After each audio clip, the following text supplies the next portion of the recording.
Hi, magandang araw po mga kababayan kong taga-lungsod ng Maynila. Welcome po sa Capital Report. Ito po ay lingguhang programa ng inyong pamahalang lungsod kung saan ay sa maliit naming kaparaanan maimpurmahan kayo sa mga nagaganap at magaganap sa ating lungsod. Lalo na sa kasagsagan ng pandemyang ating kinakarap sa Maynila, sa Metro Manila, sa buong bansa at sa buong mundo.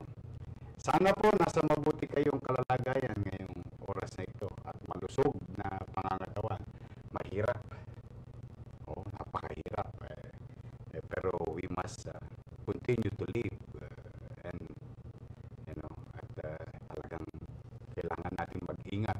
Ngayong araw na ito ay sa mga manunood, lalo na yung mga manunood nating OFW, immigrant sa buong mundo na may mga kaanak sa Maynila at mga taga-Maynila. Please do share our program sapagkat para na sa ganoon natutulungan nyo kami na ipalaganap din yung mga sapat at tamang impormasyon sa ating lungsod ng Maynila. At mamaya may special guest tayo.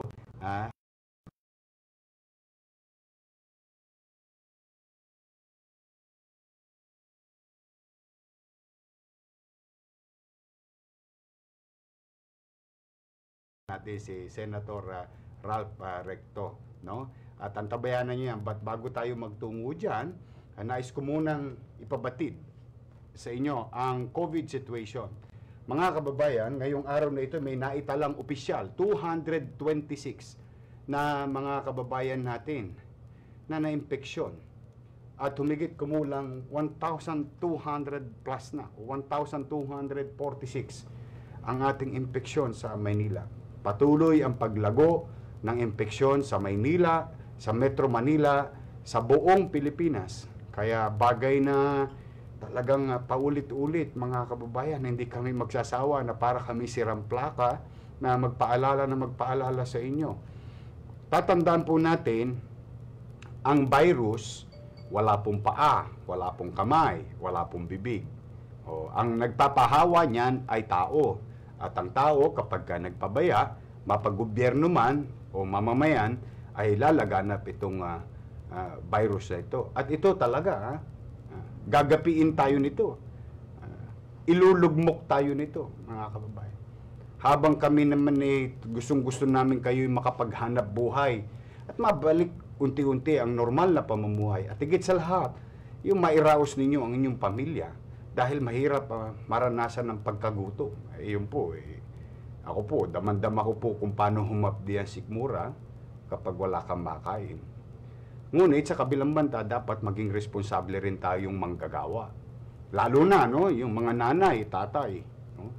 Katulad nga nabanggit ko kanina, noong hinarap natin yung mga nasunugan, sabi ko nga sa kanila, mga nanay, mga tatay, mag-ingat kayo sapagkat umaasa sa inyo ang inyong mga anak. Wala nang katumbas ang pagmamahal ng isang ina at ama sa kanyang anak.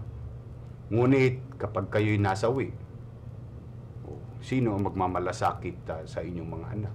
Alam ko na nais niyong itaguyod ang inyong mga mahal sa buhay. Ngunit kaya naman natin yang gawin na may responsibilidad sa bawat isa. Kaya yan ang aking patuloy na panawagan sapagkat hindi pwede na hindi lang tayo gagapiin ito, kundi magdudulot pa ito ng kamatayan. 3 po ng mga kababayan natin, 10 ng aking pamilya at mga kasama sa lungsod ng Maynila, ay nakikiramay sa 3 pamilya dito sa lungsod. Nakikiramay po kami. Mga kababayan, yan ay patunay na ang COVID-19 ay nakamamatay. Habang totoo na maraming nakakaligtas, katulad ngayon, 184 ang naligtas sa tiyak na kamatayan. Ngunit 3 na nagdadalamhating pamilya na Batang Maynila ngayong araw na ito.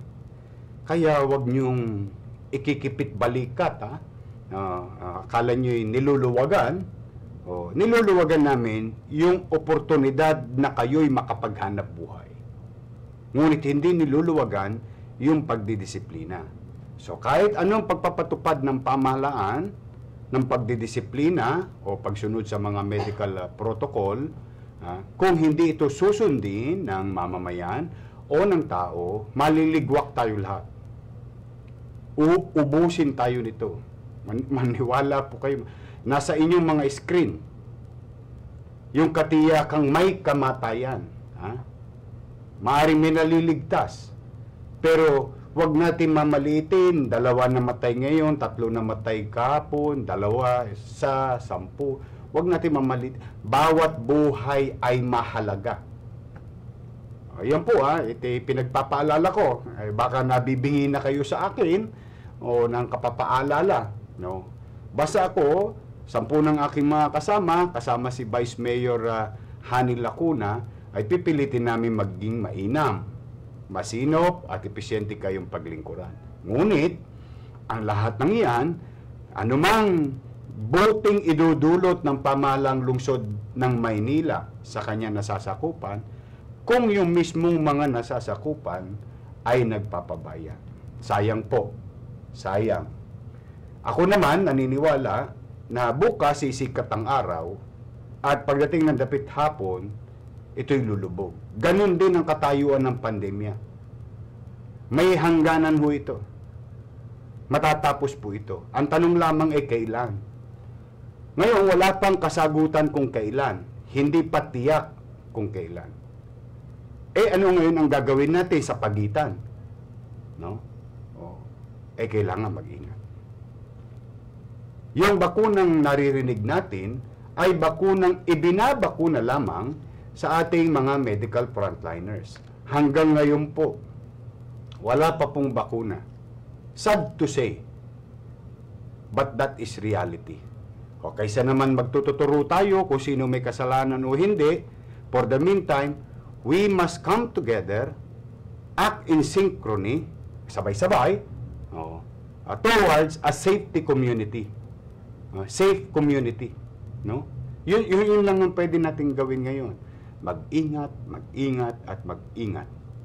Mamuhay na may mapagharimunan yung ating mga pamilya. Umiral ang pagmamalasakit sa kapwa, sa sarili, o para mo na rin pinagmalasakitan ang iyong mga pamilya na naghihintay sa inyong kanya-kanyang tahanan. Sapagkat 2 bagay lang ang pwedeng mangyari. Mahawa sila sa labas habang naghahanap buhay at dalhin sa loob ng bahay. O tayo namang mga nasa bahay habang hinihintay ang ating mga mahal sa buhay, lalo na kayo mga bata, siyempre gusto nyo na maglaro.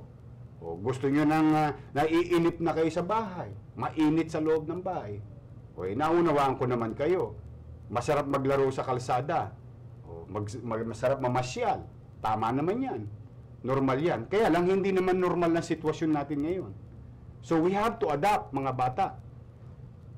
Sundin natin yung hamon ng panahon. Kasi gusto nyo ba magkasakit ang inyong nanay o tatay o lolo't lola? So tandaan ninyo maaring bata tayo, pero meron din tayong responsibilidad sa ating pamilya, mahal sa buhay at pamayanan. Tulong-tulong lang. Walang bibitaw. In fact, as we speak, yung ikalawang buwan natin ng food subsidy program ay umandar na po muli. No? Ayan, kasalukuyang naibibigay yan sa District 1. Ngayon, matatapos yun in a matter of few hours. Then District 2, 3, 4, 5, 6. No? Pipilitin natin yan. Yung gusto ko kasi, yung maibsan ko man lamang yung inyong mga tustusin buwanan. Dahil talaga napakahirap. Pinipilit ko kayong i-rouse. In fact, kahit ako minsan nakararamdam na ng paglubak ng Maynila sapagkat kinansila ko muna halos ang mga development sa kalsada. Ang katwiran ko, ang kalye, kalsada ay walang kakalam na sikmura. Ang tao'y meron. Mayaman, middle class, mahirap. Pagdating ng alas 12, kakain. Pagdating ng alas 7, kakain. Kaya sa Maynila, pipilitin natin, kakain tayo. Walang magugutom sa Maynila. Pero of all these things, lahat yan, baliwala. Bili ng makina rito para sa ospital, bili ng gamot para sa ospital, bili ng proteksyon para sa mga medical front. Lahat yan, baliwala. Kapag tayo, mamamayan, ay nagpabayan. So gusto ko lang maliwanag sa atin itong pinapasok natin pare-pareho. Ha? Oh. Ang katagumpayan ng pamahalaan ay partisipasyon ng mamamayan. Yun, importanteng maliwanag sa atin yun, mga kababayan. So, ngayon naman ay umabot na tayo sa 88,403 na na-test sa ating lungsod at 28,472 naman ang ating na-test na mga economic driver.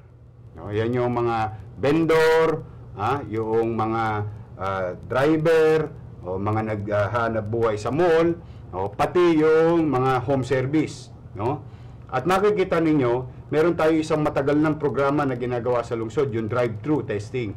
O, ito yung mga taong binibigyan lang natin ng peace of mind. They are not probable, they are not suspected, but they feel that they are not comfortable with their situation, and the best way to do it is to confirm it through gold standard of testing, which is RT-PCR. At makikita ninyo, halos sa 1,561,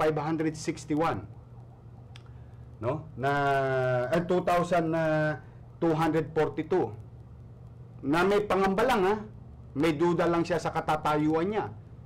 O tingnan po ninyo, 53 ang nagpositibo. Na-confirma nila yung kanilang damdamin. So, pinipilit natin agapan, alamin, as soon as possible, yung mga infected. Kasi maraming ang asymptomatic. At hindi pa rin naitala sa mga kasulatan ng mga what we call medical journal na ang isang asymptomatic ay hindi nakakawa. So, ang magandang approach is kapag ikay asymptomatic at positive, ikay nakakahawa. O kaya dapat silang malaman kaagad at hanapin agad. So kahit peace of mind, mabibili nyo ng libre sa Maynila. Dumako lamang kayo sa aming dyan sa Luneta. No? Any time of the day, magpa-schedule kayo, libre nyo po yan makukuha. Makikita ninyo, nakakatakot nakakatakot. Yan pangamba lang nila. Duda lang nila sa sarili nila. Ngunit nagpositibo yung kanilang hinala. So, ibig sabihin, maaring iba sa inyo nanonood ngayon, malusog, mukhang malakas. Pero baka mamaya, meron na rin kayong COVID-19 nang hindi nyo pa alam. So, konting ingat mga kababayan. At nais ko kayong i-update sa ating capacity. No? Ngayon po, yung ating 6 na ospital ay may 36% occupancy rate. Pag titingnan ninyo, mababa pa. Pero kasi yung pinag-uusapan natin dyan ay public local government hospital, yung 6 nating ospital. Pero yung mga pribadong ospital, may napapabalita na po, umaabot na po ng 50%, 60% capacity rate sa kanilang institusyon. So, bagay na dapat ipangamba. No? Kundi, mabubulunan na naman yung ating mga doktor at nurses o medical frontline. No? Sumunod naman, ang positive cases sa quarantine facility natin ay may 59 occupancy rate. 59% occupancy rate. Medyo mataas po yan, mga kababayan. Hindi natin yan inabot sa loob ng 4 na buwan. Usually, mga 10-15% lang tayo, no? Ito pong quarantine facility na ito po yung mga kumpirmado na. Naka-quarantine sila, no? At sila'y na-test na. No? At dyan sila mananatili for a period of time. Hanggang sila, awa ang Diyos, ay hindi mapahamak. No? At yung ating namang suspected cases, ibig sabihin ito, itong quarantine facility na ito, yung mga suspected and probable na naghihintay ng resulta.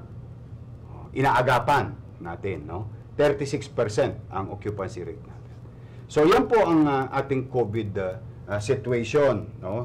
Ngayong araw na ito. At nais kong i-update kayo sa nangyaring bakunahan sa lungsod ng Maynila at masayang-masaya po ako sa mga doktor natin, nurses natin, and other medical allied field sa front line. umabot po tayo sa 3,535. At yan, para for purposes of transparency, makikita po ninyo yan sa ating www.manilacovidvaccine.com. Okay? COVID19vaccine.com. No? At makikita ninyo, ipindot nyo doon yung vaccinated. At makikita nyo, ayun nasa mapa, yung mga nabakunahan na at area na nabakunahan. O ngayon, kung gusto niyo naman, maging kayo'y nasa listahan at tawagin agad ng pamahalaan kung, ito po, importante malinaw kasi may mga nagtatanong sa amin sa Facebook, paano naman po kami mga regular na mamamayan? Huwag kayong mag-alala mga kababayan, hindi kayo nag-iisa. Pati po ako hindi pa bakunado. Kasi ang pulisiya, itong mga dumating na bakuna ay inaalay muna na proteksyonan yung ating mga medical frontlines. At malugod kong pinaalam sa inyo, yung dumating yung Sinovac, naubos. Yung pangalawang Sinovac set, naubos. Dumating yung AstraZeneca, naubos. Bakit ko po yung malugod na pinaalam sa inyo? Sapagkat masaya ako sa mga tao na yan. Buti pa sila, nabakunahan na. Ako'y gustong-gusto ko, ngunit para naman sa ganoon, iisa nga, sabi ko nga sa inyo, in synchrony, kung ang polisiya hindi pa tayo pwede, o ayaw ko naman pagkaitan ang iba ng pagkakataon ng mga medical frontliners na hindi mabakunahan. So, kaya kung gusto nyo ng bakuna, please register to www.manilacovid19vaccine.com. Mag-pre-register. Umabot na po, halos tayo sa 100,000 ang registered. So, ano ang mangyayari? Huwag kayong magpapalit ng cellphone once na register kayo dyan. 99,690 na pala. Ayan na. So, malapit na tayo mag-100,000. No? 10% of the population, hindi po ng populasyon ng Maynila, populasyon ng 18 anyos pataas. Kasi about 1.1 million po ang target natin. Kung ang pag-uusapan, ang bakunahan ay ilalaan sa 18 pataas. Ayan po, 99,690. Magparehistro po kayo. Mas epesyente po yan. Pag kayo nag-pre-register, you will receive a message later on kung may bakuna ng darating para sa general population. Kung saan, kailan, at anong uri ng bakuna ang iaalay para sa inyo. Dahil katulad na nabanggit ko na, ang polisiya ng Maynila, sa Maynila, pwede kayong choosy. Pwede kayong makapamili. Pero ako, kung ako tatanungin ninyo pa rin, kung ako tatanungin ninyo, ang mabisang bakuna ay ang bakunang nasa braso nyo. So, ano man ang dumating, hinihikayat ko kayo, ito naman ay mga sinertipikahan ng mga regulatory agencies ng ating gobyerno. Hindi ako magpapabakuna ng bagay kahit gaano pa siya kasikat, kakilalang kumpanya, kung hindi sertipikado na ligtas ayon sa Food and Drug Administration. So ngayon, 3 po ang sertipikado ng FDA na pwedeng gamitin for emergency use. At sila nagkamit ng emergency use authority. Yan po. So, pag yan meron, gagamitin natin. Pero ang payo ko pa rin, ano man doon sa 3, Pfizer, AstraZeneca, Sinovac, yan pa lang yung sertipikado. Ano man ang dumating, grab the opportunity. Don't waste time. Every minute, every hour, every day. Pag wala kang bakuna, mataas ang posibilidad na kapag ikay nagka-COVID-19, baka mauwi ka sa severe situation. Yung severe situation ay siyang nagbibigay o nagdudulot ng mataas na rate ng kamatayan. Ngunit, kung tayo bakunado, malamang sa hindi tayo aabot sa posibilidad na yon kung tayo ay bakunado. Gusto ko lang maintindihan nyo yan.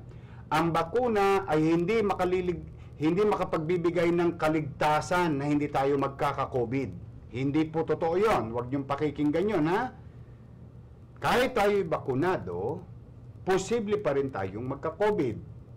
Ayan ay mga naitala na, sa World Health Organization, sa Posible. Ngunit, ito ay magbibigay ng karagdagang proteksyon sa ating kalusugan. So, ayan, importanteng alam niya mga kababayan. Okay, so, yan po ang ating sitwasyon. Ang Sinovac ay 2,949, ang AstraZeneca is 586 naman po ang ating nabakuna.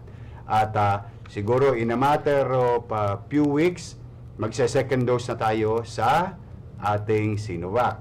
At in a matter of few weeks, magse-second dose na rin tayo sa AstraZeneca. Oy, may bago. Ay, ito, bagong-bago. Sa mga nabakunahan ng AstraZeneca, may bagong development po. Yung normal na nalaman natin na 21 days o 28 days thereafter para sa second dose, mas nagiging mabisa daw po ang AstraZeneca kapag ikay babakunahan pag pinaabot mo hanggang 10 to 12 weeks ang pagitan. Ayun. Kaya, with that development, yun naman ang sinunod ni Dr. Pox Pangan. No? Tayo ay magse-second dose. Sa first dose, vaccinated na mga tao ng AstraZeneca sa 10 or 12 weeks. No? At yung sa Sinovac naman, 28 days. So, basta, antabayanan nyo lang yung aming mga announcement. Dito po kayo kumuha ng impormasyon. No? Okay. And I hope maliwanag po sa ating lahat yung katatayuan natin sa COVID-19. So, hinihikayat namin kayo, please pre-register sa ating Manila COVID-19 vaccine.